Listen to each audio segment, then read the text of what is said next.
ಎಲ್ಲರಿಗೂ ನಮಸ್ಕಾರ. ಎಸ್ವಾ ಎಜುಕೇಷನ್ ಚಾನೆಲ್ಗೆ ಎಲ್ಲರಿಗೂ ಸ್ವಾಗತ.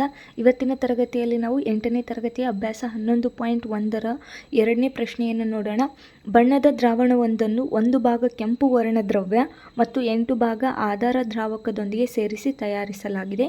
ಈ ಕೆಳಗಿನ ಕೋಷ್ಟಕದಲ್ಲಿ ಸೇರಿಸಬೇಕಾದ ಆಧಾರ ದ್ರಾವಕದ ಭಾಗವನ್ನು ಕಂಡುಹಿಡಿಯಿರಿ ಅಂತೇಳಿ ಕೇಳ್ಯಾರ. ಒಂದು ಬಣ್ಣದ ಮಿಶ್ರಣ ಐತಿ, ಅದರೊಳಗೆ ಕೆಂಪು ವರ್ಣದ್ರವ್ಯ 1 ಭಾಗ ಕೆಂಪು ವರ್ಣದ್ರವ್ಯ ಇತ್ತಪ್ಪ ಅಂತಂದರೆ 8 ಭಾಗ ಏನಾಗಕತ್ತೈತಿ ಆಧಾರ ದ್ರಾವಕ ಸೇರ್ಸಕತ್ತಾರ. ಹಂಗತೆ 4 ಭಾಗ ಏನಾದರೂ ಕೆಂಪು ವರ್ಣದ್ರವ್ಯ ಇತ್ತಪ್ಪ ಅಂದರೆ ಎಷ್ಟು ಭಾಗ ಆಧಾರ ದ್ರಾವಕ ಇರ್ತೈತಿ, ಆ ಥರ ನಾವು ಪ್ರಶ್ನೆಯನ್ನು ಕೊಟ್ಟಾರ. ಹಾಗಾದರೆ ಇದನ್ನು ಯಾವ ರೀತಿಯಾಗಿ ಮಾಡಬೇಕು ಅಂತ ನೋಡೋಣ ಬನ್ನಿ. ಕೆಂಪು ವರ್ಣದ್ರವ್ಯದ ಭಾಗಕ್ಕೆ ನಾವು ಎಕ್ಸ್ ಅಂತೇಳಿ ಕರೆಯೋಣ, ಆಧಾರ ದ್ರಾವಕದ ಭಾಗಕ್ಕೆ ನಾವು ವೈ ಅಂತೇಳಿ ಕರ್ಕೊಳ್ಳೋಣ.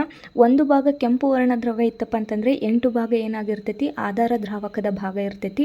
ಹಾಗಾದರೆ 4 ಇತ್ತಪ್ಪ ಅಂತಂದರೆ ಅದು ಎಷ್ಟು ಇರ್ತೈತಿ ಅಂತೇಳಿ ಕಂಡುಹಿಡ್ಕೋಬೇಕು. ಮೇಲಿರೋದಕ್ಕೆ x1 x2 x3 x4 x5 ಅಂತೇಳಿ ಬರ್ಕೊಳ್ಳೋಣ. ಕೆಳಗಡೆ ಇರೋದಕ್ಕೆ y1 y2 y3 y4 and y5 ಅಂತೇಳಿ ಬರ್ಕೊಳ್ಳೋಣ. ಆಧಾರ ದ್ರಾವಕದ ಭಾಗ ನಾವೇನಂತ ತೊಗೊಳ್ಳೋಣ, y ಅಂತೇಳಿ ತೊಗೊಳ್ಳೋಣ. ವರ್ಣದ್ರವ್ಯದ ಭಾಗ ಎಕ್ಸ್ ಅಂತೇಳಿ ತೊಗೊಳ್ಳೋಣ. ಹಾಗಾದರೆ ನೇರ ಅನುಪಾತದ ಪ್ರಕಾರ ಇದು ಏನಾಗುತ್ತೆ, ಸೂತ್ರ ಏನಾಗುತ್ತೆ, x1 divided by y1 is equal to x2 divided by y2. x1 ಅಂತಂದರೆ 1, y1 ಅಂತಂದರೆ 8, 1 divided by 8 is equal to x2 ಅಂತಂದರೆ 4, y2 ಕಂಡು ಹಿಡಿಬೇಕಾಗೈತಿ, ಅದನ್ನು ಹಾಗೆ ಇಟ್ಕೊಳ್ಳೋಣ. ಈ ಕಡೆ ಡಿವೈಡೆಡ್ ಬೈ ಇದ್ದಿದ್ದು ಈಸ್ ಈಕ್ವಲ್ ಟು ಈ ಕಡೆ ಸೈಡ್ ಹೋಯ್ತಪ್ಪ ಅಂತಂದರೆ ಇಂಟು ಆಗ್ತೈತಿ. ಹಾಗಾದರೆ y2 ಈಸ್ ಈಕ್ವಲ್ ಟು ಈ ಕಡೆ ಡಿವೈಡೆಡ್ ಬೈ ಇದ್ದಿದ್ದು ಈಸ್ ಈಕ್ವಲ್ ಟು ಈ ಕಡೆ ಸೈಡ್ ಬಂತಪ್ಪ ಅಂದರೆ ಇಂಟು ಆಗ್ತೈತಿ, 4 ಇಂಟು 8 ಆಗ್ತೈತಿ. ಈ ಕಡೆ ಏನಿರ್ತೈತಲ್ಲ ಮೇಲೆ ಇಲ್ಲಿ ಅಂಶ ಏನಿರ್ತೈತಿ ಡಿವೈಡೆಡ್ ಬೈ ಈ ಕಡೆ ಸೈಡ್ ಬಂತಪ್ಪ ಅಂತಂದರೆ ಡಿವೈಡೆಡ್ ಬೈ ಆಗ್ತೈತಿ, ಇಂಟು ಇದ್ದಿದ್ದು ಡಿವೈಡೆಡ್ ಬೈ ಆಗ್ತೈತಿ. ಇದು ನಮಗೆಲ್ಲ ಗೊತ್ತಿರುವಂಥದ್ದು. ಹಾಗಾದರೆ y2 is equal to 8 4 32. y2 ಎಷ್ಟಾಗ್ತೈತಪ್ಪ ಅಂತಂದರೆ 32. 1 ಭಾಗ ಕೆಂಪು ವರ್ಣ ದ್ರವ್ಯ ಇತ್ತಪ್ಪ ಅಂದರೆ 8 ಆಧಾರ ದ್ರಾವಕ ಭಾಗ ಆಗಿರ್ತೈತಿ. 4 ಕೆಂಪು ವರ್ಣ ದ್ರವ್ಯ ಭಾಗ ಇತ್ತಪ್ಪ ಅಂತಂದರೆ 32 ಏನಾಗಿರ್ತೈತಿ ಆಧಾರ ದ್ರಾವಕದ ಭಾಗ ಇರ್ತೈತಿ. ಅದೇ ರೀತಿಯಾಗಿ x3 y3ಯನ್ನು ಫೈಂಡ್ ಔಟ್ ಮಾಡಬೇಕು. x1 divided by y1 is equal to x3 divided by y3. 1 divided by 8 is equal to x3 ಅಂತಂದರೆ 7 ಅಂತ ಹೇಳ್ಕೊಟ್ಟಾರ. 7 ಡಿವೈಡೆಡ್ ಬೈ y3. y3 ಈ ಕಡೆ ಕಳಿಸೋಣ, 8ಅನ್ನು ಈ ಕಡೆ ಕಳಿಸೋಣ. y3 is equal to 8 into 7, 8 7 56 ಆಗ್ತೈತಿ. y3 ಬೆಲೆ ಎಷ್ಟು ಬರ್ತೈತಿ ನಮ್ಗೆ 56 ಬರ್ತೈತಿ. ಇನ್ನು y4 ಕಂಡು ಹಿಡಿಯೋದಾಯ್ತಪ್ಪ ಅಂತಂದರೆ x1 divided by y1 is equal to x4 divided by y4 ಆಗುತ್ತಾ.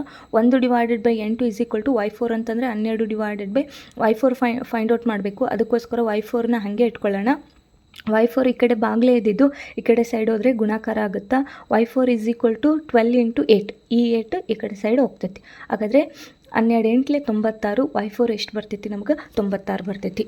ಇನ್ನು y5 ಕಂಡು ಹಿಡಿಬೇಕಾಗುತ್ತಾ. x1 divided by y1 is equal to x5 divided by y5 ಆಗುತ್ತಾ. x1 ಅಂತಂದರೆ 1 ಐತಿ, y1 ಅಂತಂದರೆ 8 ಐತಿ, ಈಸ್ ಈಕ್ವಲ್ ಟು ಐತಿ, ಈಸ್ ಈಕ್ವಲ್ ಟು x5 ಅಂತಂದರೆ 20 ಐತಿ, y5 ಫೈಂಡ್ ಔಟ್ ಮಾಡಬೇಕು. ಅದಕ್ಕೋಸ್ಕರ ಅದನ್ನು ಹಾಗೆ ಇಟ್ಕೋಬೇಕು. ಇಲ್ಲಿ ಡಿವೈಡೆಡ್ ಬೈ ಇದ್ದಿದ್ದು ಈಸ್ ಈಕ್ವಲ್ ಟು ಈ ಕಡೆ ಸೈಡ್ ಹೋದರೆ ಇಂಟು ಆಗ್ತೈತಿ. ಹಾಗಾದರೆ y5 is equal to 20 into 8, ಈ 8 ಏನಾಗುತ್ತೆ ಈ ಕಡೆ ಸೈಡ್ ಬಂದು ಇಂಟು ಆಗ್ತೈತಿ. 8 16, 0 0. ಹಾಗಾದರೆ y5 ಎಷ್ಟಾಗುತ್ತಪ್ಪ ಅಂತಂದರೆ 160 ಆಗ್ತೈತಿ. ಇದಿಷ್ಟು ಏನಪ್ಪ ಅಂತಂದರೆ 2ನೇ ಪ್ರಶ್ನೆದ ಉತ್ತರ.